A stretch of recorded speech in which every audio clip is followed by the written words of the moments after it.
یہ جن جنگوں کا حوالہ دیا حضور نے، پیشن گوئی کی ہے، اس کا نقطہ آغاز تھا خلیج کی جنگ، لیکن اس میں جو جنگ اب ہونے والی وہ الملحمۃ العظمی، آخری نتیجہ، ڈراپ سین، وہ یہ ہوگا کہ اللہ کے دین کا بول بالا ہوگا اور پوری دنیا پر محمد کے لائے ہوئے دین صلی اللہ علیہ وسلم کی حکومت قائم ہوگی۔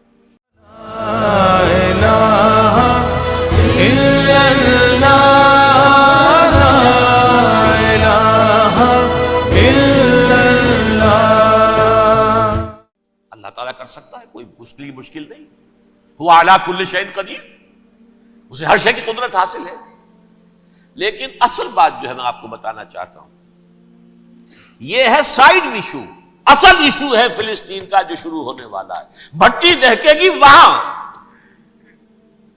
ظاہر بات ہے کہ اگر کوئی بہت بڑا اقدام ہو جاتا ہے فلسطینیوں کے خلاف، اور اگر واقعتاً مسجد اقصیٰ اور قبۃ الصخرہ گرا دیے جاتے ہیں، جو طوفان اٹھے گا عالم عرب میں، یہ حسنی مبارک ہو یا شاہ خالد ہو یا کوئی اور ہو، یہ نہیں روک سکتے اس طوفان کو۔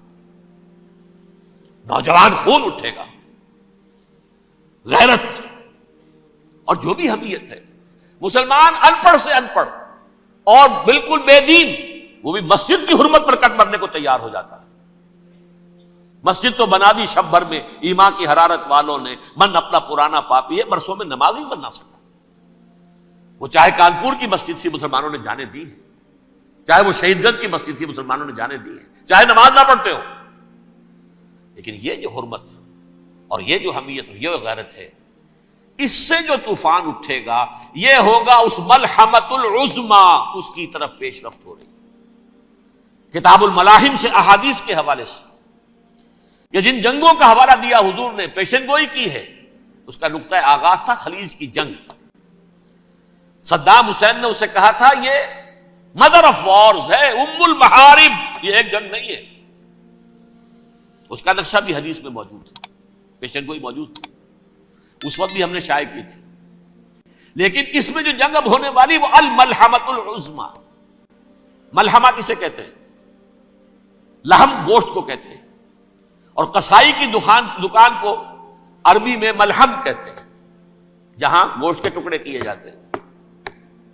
آج کل مشینوں سے ہوتے ہیں، اب جو ہے وہ ہاتھ سے چھریوں سے نہیں ہوتے، لیکن ٹکڑے ہو رہے ہوتے ہیں، جسموں کے چیتھڑے اڑ رہے ہوتے ہیں۔ ملحمہ، یہی لفظ استعمال کیا تھا حضرت سعد ابن عبادہ نے رضی اللہ تعالی عنہ یوم فتح مکہ۔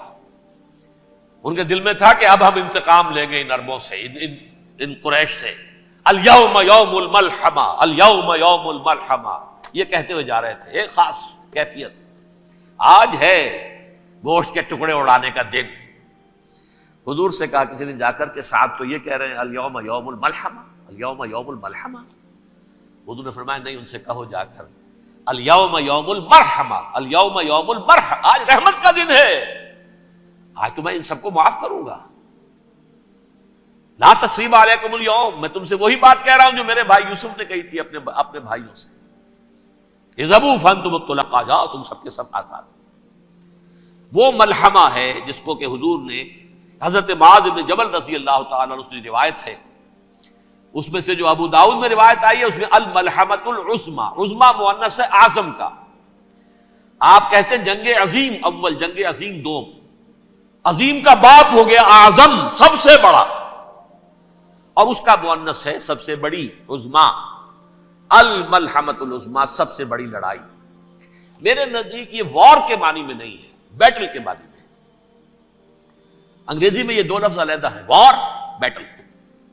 وار سالوں کو محیط ہوتی ہے، بیٹل کسی ایک خاص جگہ پر جو لڑائی ہوتی ہے اس کو کہتے ہیں۔ حضور کے اور قریش کے درمیان 6 سالہ وار تھی، جنگ تھی، لیکن battles, battle of Uhud, battle of Badr, یہ بیٹلز تھی، لڑائیاں تھیں۔ تو عظیم ترین جنگ شاید اس اعتبار سے نہ ہو جیسے کہ ورلڈ وار 1 اور ورلڈ وار 2، یعنی اس کی وسعت کا اتنا معاملہ نہیں اور طوالت کا نہیں، لیکن جو لڑائی جو ہے بیٹل ہونی ہے، جس کو کہ یہ لوگ، یا چونکہ میں نے کہا تھا شروع میں کہ سرما ہے میری آنکھ کا خاک حجاز و ہول قدس، نیو ٹیسٹمنٹ کی آخری کتاب ہے the book of Revelation, Revelation of Saint John, اس میں آرمگیڈون کہا گیا ہے اسے۔ ہر مجدون، یہ عبرانی لفظ ہے، ہر کہتے ہیں اونچی جگہ کو، سطح مرتفع، مجدون میگیڈو، میگیڈو ایک وادی ہے، مرتفع، وادی مرتفع، یہ ہے واقع لبنان، اسرائیل اور شام کے درمیان جو ٹکڑا، جو ٹرائنگل بنتی ہے، یہ ہے، یہاں پر بڑی جنگ لڑی جائے گی، اور یہ جنگ صلیب ہوگی، جو کہا ہے یہ بش نے، یہ جنگ صلیب۔ سیکنڈ ملینیم شروع ہوئی تھی تو پہلی صلیبی جنگ ہوئی تھی، تھرڈ ملینیم شروع ہوا ہے، یہ سیکنڈ صلیبی جنگ ہے، یہ کروسیڈ ہے۔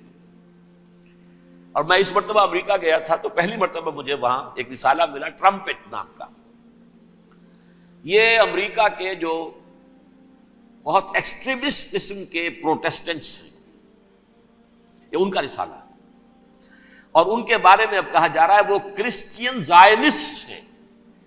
آپ شاید پہلی مرتبہ یہ لفظ سن رہے ہوں، زائنسٹ تو ہم سمجھتے ہیں یہودیوں کو، کرسچین زائنسٹ وہ ہیں جو ہیں تو عیسائی پروٹیسٹنٹس ہیں، لیکن اسرائیل کے وہ حمایتی یہودیوں سے بڑھ کر ہیں۔ یہ میری کسی پہلی تقریر میں شاید بہت سے حضرات کو یاد آ جائے، میں نے کہا تھا 4 سال پہلے ہمارا تنظیم اسلامی کا ایک کنونشن ہوا تھا ہوسٹن میں، امریکہ کا جنوبی علاقے کا شہر ہے۔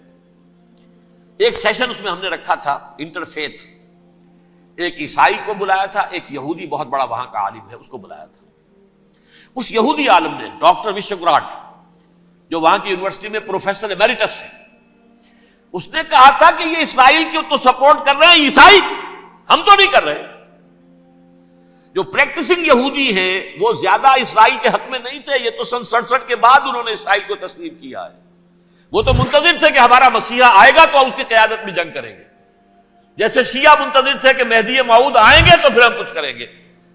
وہ امام خمینی نے کہا جب وہ آئیں گے آ جائیں گے، لیکن ہم کچھ راستہ کے لیے زائنسٹ نے آگے بڑھ کر ریاست قائم کر لی، اور جب یروشلم پر بھی پورا قبضہ کر لیا تب جو ہے در حقیقت مذہبی یہودی جو ہے پھر انہوں نے اپنایا ہے، اون کیا ہے، اور نئے سیٹلمنٹس جو بھی بنے ہیں وہاں پر اسرائیل میں، اس میں اکثر و بیشتر مذہبی یہودی آیا، اور بروکلن کے علاقے سے سب سے بڑھ کر آئے ہیں، جو امریکہ میں نیو یارک کا ایک جنوبی علاقہ ہے، بہت بڑا یہودیوں کا بہت بڑا گڑھ ہے۔ نیو یارک کو جیو یارک بھی کہا جاتا ہے، وہ تو اصل میں مرکز جو ہے وہ تو یہودیوں کا ہے۔ اس حوالے سے وہاں پر جو کرسچن زائنسٹ کہلاتے ہیں وہ اسرائیل کے یہودیوں سے بھی بڑھ کر کہیں سپورٹر ہیں۔ بہرحال اس دوسری صلیبی جنگ کا معاملہ جو میں کہہ رہا تھا، ٹرمپٹ نامی رسالہ، اس کا ایک مضمون ہے دی لاسٹ کروسیڈ، اب یہ آخری کروسیڈ ہے جو شروع ہونے والا ہے۔ میں تو حیران ہوں کس قدر کھل کے وہ باتیں کرتے ہیں۔ رومن کیتھولکس کو وہ کہتے ہیں کہ یہ شیطان ہے، یہ پوپ شیطان ہے، یہ یورپ کو اس نے جمع کیا ہے کرسچینٹی کی بنیاد پر، اور اس میں زیادہ تر کیتھولکس ہیں۔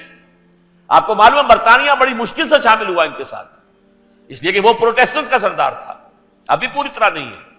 یورپ جو ہے وہ رومن امپائر دوبارہ یہ کھڑی کر رہا ہے، اور در حقیقت یہ جو ہے یہودیوں سے بھی چھیننا چاہتے ہیں اسرائیل کو اور فلسطین کو، اور مسلمانوں سے بھی، اور یہ وہی کروسیڈ جو تھے اربن ثانی کے، اس کی تیاری کر رہے ہیں تاکہ وہاں پر عیسائی حکومت قائم ہو جائے، کیتھولکس کی، پوپ کی حکومت قائم ہو جائے، جیسے ایسٹ تیمور میں کر دی ہے۔ ایسٹ تیمور میں کون سی حکومت بنی ہے؟ رومن کیتھولک،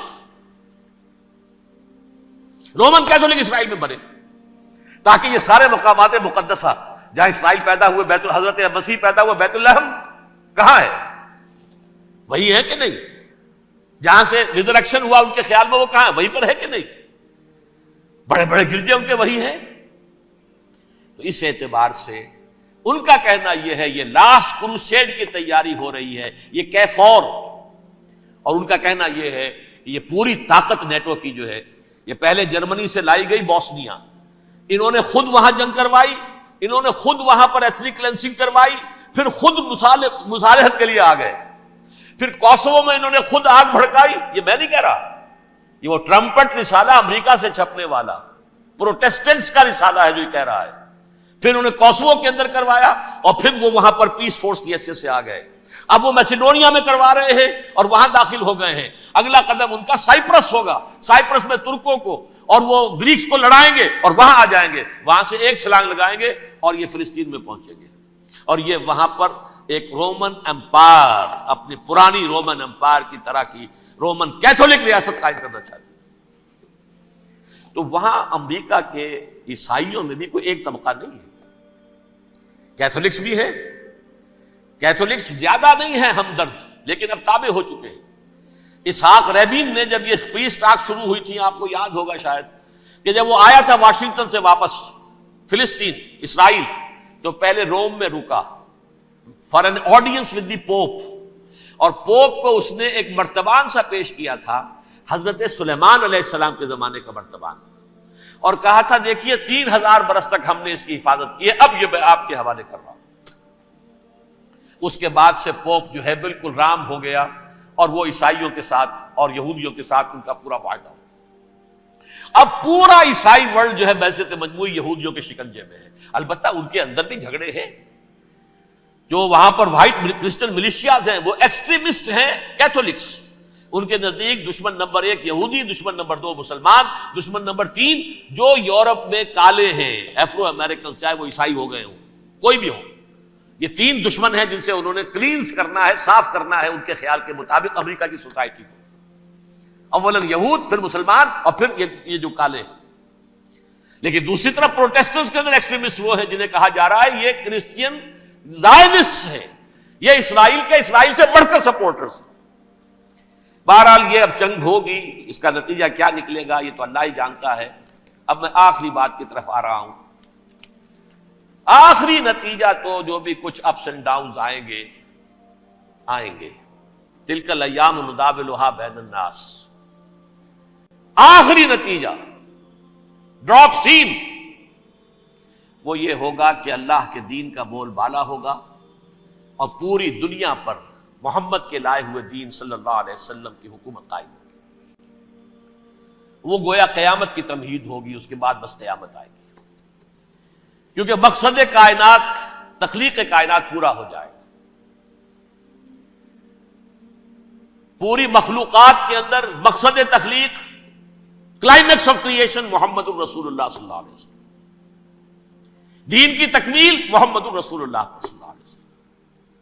اور اس خلافت عرضی کے لیے جو حضرت آدم کو خلافت دی گئی تھی، جب اس میں وہ خلافت پوری دنیا پر قائم ہو جائے گی، اس کا مقصد پورا ہو جائے گا، and that will be the beginning of the end, اس کے بعد قیامت ہے۔ آخری نتیجہ تو یہ نکلنا ہے۔ اس سے پہلے سزائیں ہمیں بھی مل رہی ہیں، اور یہاں میں کانٹے کی بات جو چھوڑ گیا تھا اس کو بیان کر دوں۔ اللہ نے اس مغضوب علیہم قوم کو، اس ملعون قوم کو کیوں اب تک چھوٹ دیے رکھی؟ میں بتا چکا ہوں یہ بڑے عذاب کے مستحق ہو چکے تھے حضرت عیسیٰ علیہ السلام کے زمانے میں، چھوٹ دی ہے ابھی تک ہے، بلکہ ایک مرتبہ ابھارا ہے، 1900 برس کے بعد ابھرے ہیں یہ، بالفور ڈیکلریشن 1917، سن 70 عیسوی کے بعد، تقریباً 1900 برس، 1850 برس تو ہے کم سے کم۔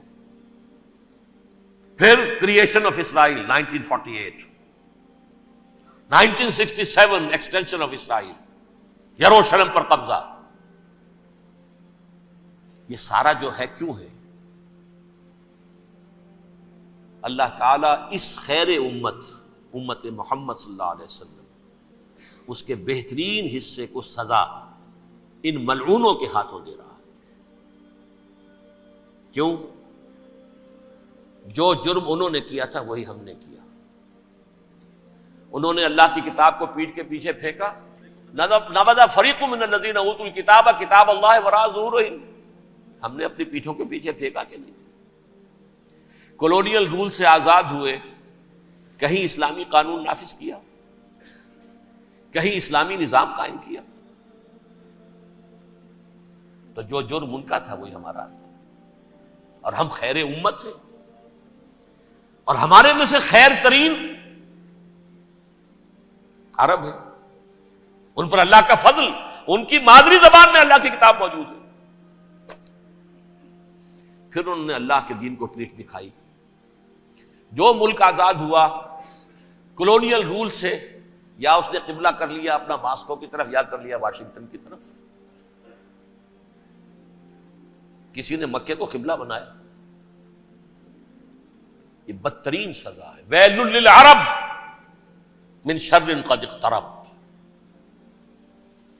اور ترمذی شریف میں تو یہاں تک روایت ہے من اقتراب الساعۃ ہلاک العرب،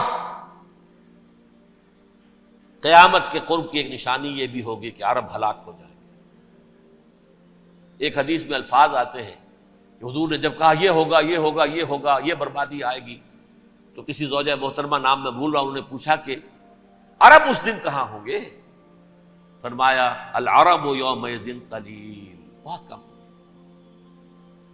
آخری خاتمہ ہونا ہے یہود کا حضرت مسیح علیہ السلام کے ہاتھوں، وہ عذاب جو 2000 برس تک ان سے ٹلا رہا وہ آئے گا، اور ان کے رسول ہی کے ہاتھوں آئے گا۔